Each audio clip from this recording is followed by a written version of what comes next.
So I get asked a lot about what kinds of changes I would make to Hearthstone Classic if I could ever go in and make balance changes. Are there cards that I particularly like or don't like? But it's a topic that I really like talking about. I'm really interested in the design of the game and kind of the philosophy of how they got here. So I want to talk about the changes I would make. And I'm not going to go into every particular card in little detail, but instead the big sweeping changes that I'd go ahead and do. And so that's going to start with fixing broken cards or combos. Now there's lots of good stuff out there.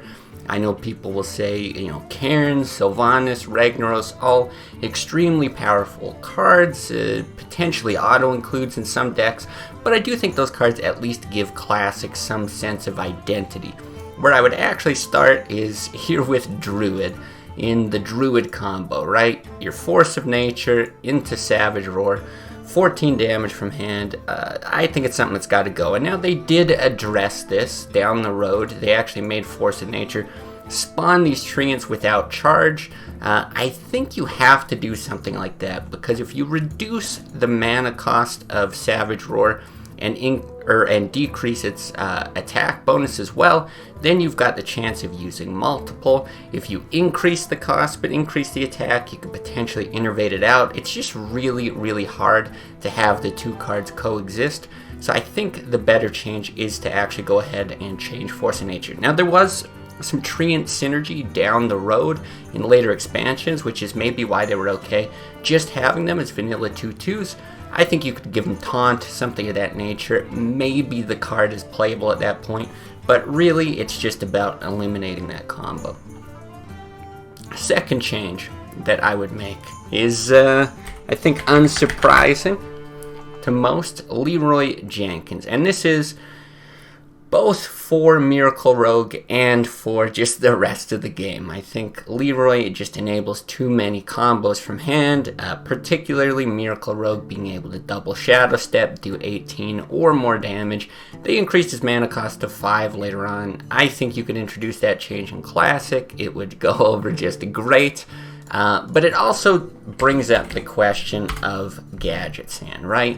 He was nerfed later down the road, and he's a card that I would love to preserve if I could. I would do everything I could through testing to just leave the card as is and still try to make Miracle not so broken. And maybe that's increasing the cost to conceal, potentially even something like Sap. I don't know, but I totally understand why they bumped it to 6. For Miracle, it wasn't too broken in any other class, and it's a really fun card, so it's a bit of a shame if you gotta go that far, but fine. Anything to make Miracle Rogue not so efficient. Bumping up the mana cost I think is a good way to do that. And then finally, it's Doomguard. Doomguard, to me, if I could spell Doomguard, is just way, way too strong of a card for Zoo. And it's not even that Zoo needs to necessarily be nerfed. I just think that this card is too swingy. The games that you win with Zoo are very often games where you have Doomguard, and the games that you lose are games where you don't have Doomguard. And then it goes the other way. If you're playing against Zoo, if you have efficient removal for Doomguard, you're doing just fine. But if you don't, you're in horrible trouble. So I think knocking down his health to something like 5 would be a really nice change. It just makes it less swingy as a whole. Now you can potentially deal 5 damage to it with whatever you've got on board, maybe weapons, some cheaper spells, eviscerates and backstabs getting in there. It just becomes possible. The card would still be extremely strong as a 5-mana 5/5 charger that rarely has a negative effect with its discarded cards. So that's kind of all the changes I would make for really broken cards. But the second thing I would go ahead and do is make cheap removal more expensive. Now this is also something they addressed down the road, but it's something that I think would fit into Classic so well. If you increase the cost of things like Execute, right, they bumped that up to 2 mana. I believe Hex is up to 4 mana as well instead of 3. BGH, they increased his mana cost. I think that's all really, really good. Just having a 1 mana card, a 3 mana card, that's able to completely remove, 8 mana, 9 mana, it really makes other players not want to run those larger cards. And I think it's a shame because it would be cool to get a lot of those cards involved. So just kind of for the health of the game, I think that's a change that would fit into Classic, as is right now, really great. Now number 3, it's going to kind of go hand in hand with that. That said, I would change the stat allocation for minions based on their mana cost. Now what do I mean by that? Well, this is another thing that they sort of addressed down the road.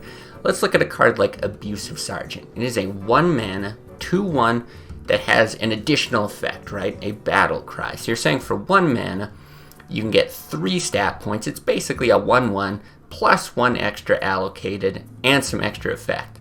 But then we go ahead, we start increasing the mana cost. Well, a Yeti has that same 4 mana for 4/4 plus 1 extra stat. Okay, that doesn't seem balanced. Now let's go take a look at a Boulder Fist Ogre. Same kind of thing. And it's even worse in some cases, like War Golem. So what they really did is they loaded up these low-cost minions. It's not every single one, but Abusive Sergeant for sure. Even Argent Squire, very, very strong. It's almost like a 2/2. Lepronome, which again they eventually brought down to a 1/1.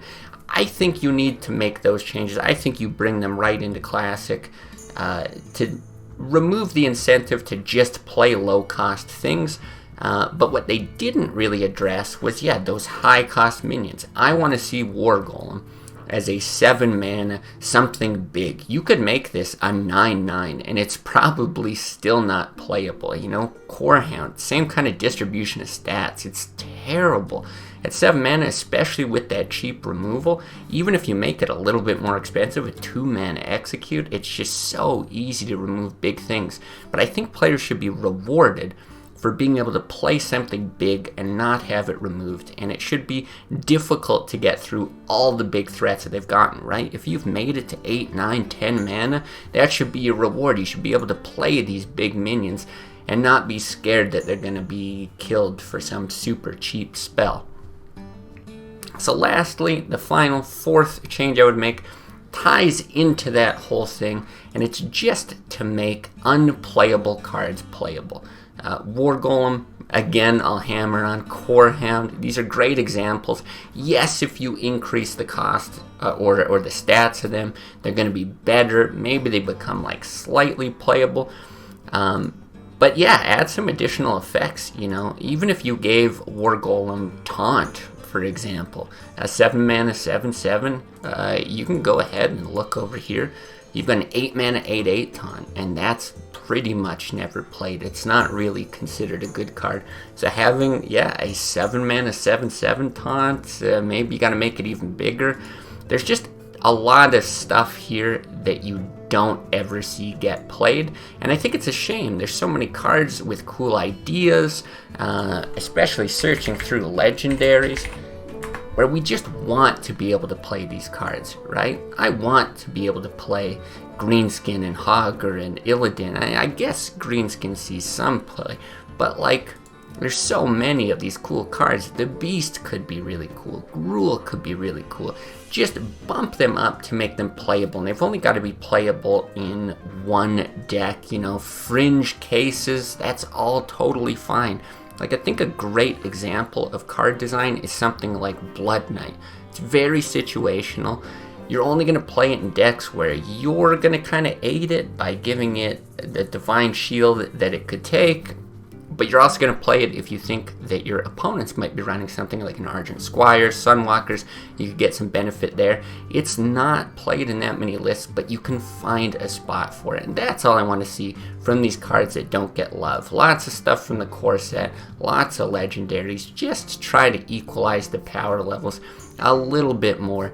And it's going to give us a lot more variety, that kind of thing. Now, I don't think we're going to get any of these changes. They're probably not going to make any balance changes to Classic, but who knows? Maybe down the road they go ahead and do some stuff like this.